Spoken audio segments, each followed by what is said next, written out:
Immobilier, on va commencer peut-être par le palmarès des villes où il faut investir, Olivier. Où est-ce que vous nous emmenez ce matin? Alors, c'est effectivement ce palmarès annuel des villes où investir dans l'immobilier, alors fait avec le Figaro Immobilier Explorer Imo9.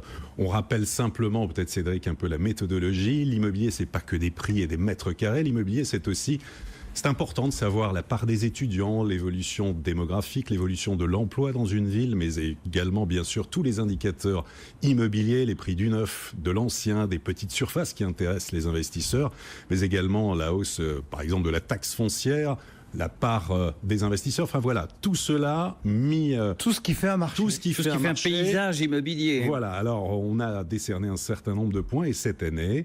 le grand vainqueur, la consécration, c'est la ville de Montpellier. Ah. Montpellier qui l'emporte devant deux grandes villes de l'Ouest qui sont Nantes et Rennes. Il y a une surprise, c'est Bordeaux. Bordeaux qui généralement est toujours dans les trois premiers cette année se retrouve en 10e place. On l'a étudié sur une trentaine de villes.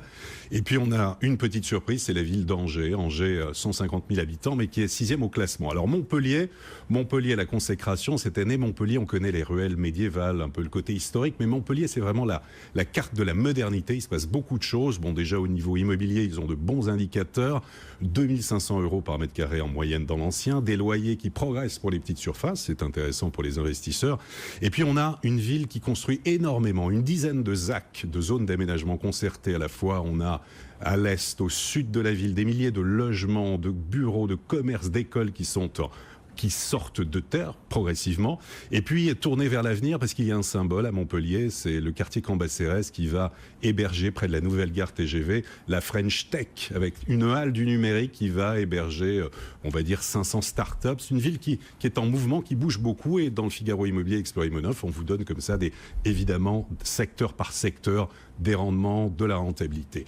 On a ensuite, bon, on va pas s'étendre évidemment, il faut le voir, ce sont les deux villes qui marchent très fort, c'est Rennes et Nantes qui construisent qui se tirent la bourre, comme on dit. Oui, la bourre. Alors l'an dernier, c'était Rennes qui était en tête. Rennes a un petit peu baissé parce que les loyers ont eu tendance à baisser un petit peu dans le privé.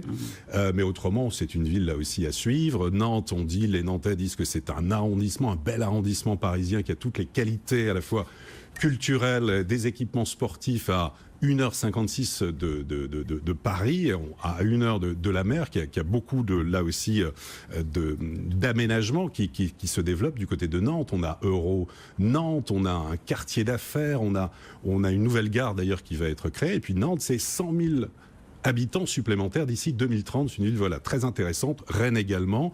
Et puis alors la surprise, c'est Bordeaux. Bordeaux qui depuis des années... Pourquoi la surprise? Tout le monde le dit un peu. Parce que justement, Bordeaux qui était encore en... Oui, parce qu'on s'est habitué, mais au final, les arbres ne montent pas jusqu'au ciel, même en immobilier. Absolument. Voilà. C'est l'occasion de dénoncer certains indicateurs, en fait, qui nous disent que les prix augmentent pas trop à Bordeaux. C'est en train de se calmer, sauf que ça a pris 10% l'année dernière, 15% il y a 2 ans. Il y a eu 25% de hausse à Bordeaux en l'espace de 2 ans.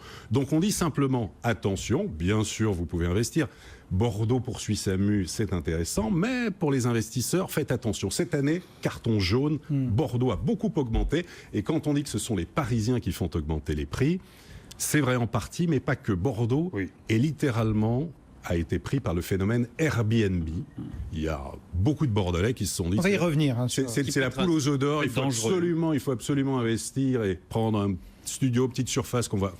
Et en fait, les prix ont énormément monté, donc on dit simplement attention. Et puis Angers, Angers, ville surprise, ville bon marché entre guillemets, 1800 € par mètre carré en moyenne, et une ville qui a beaucoup de projets, qui a lancé d'ailleurs Imagine Angers avec du développement, des nouveaux centres commerciaux, des logements dans la ville. Voilà, c'est à suivre. Ce qui est très passionnant dans le classement du Figaro dont Olivier vient de parler, c'est que l'immobilier, ça n'est jamais une seule donnée. Oui, parce que là, Olivier nous redonne les prix à chaque fois. Voilà. Parce qu'effectivement, c'est ce qui accroche. On est d'accord. Mais c'est ça qui est intéressant dans ce type de classement. Voilà, c'est un classement très complet et qui permet de prendre en compte beaucoup de critères. Il n'y a pas que le prix en matière immobilière, il y a la ville, le dynamisme, etc., etc. Et donc on voit bien là à quel point l'action des élus locaux est essentielle pour qu'une ville vive, soit vivante, soit dynamique, et des nouveaux projets, et que ça attire un certain nombre de gens.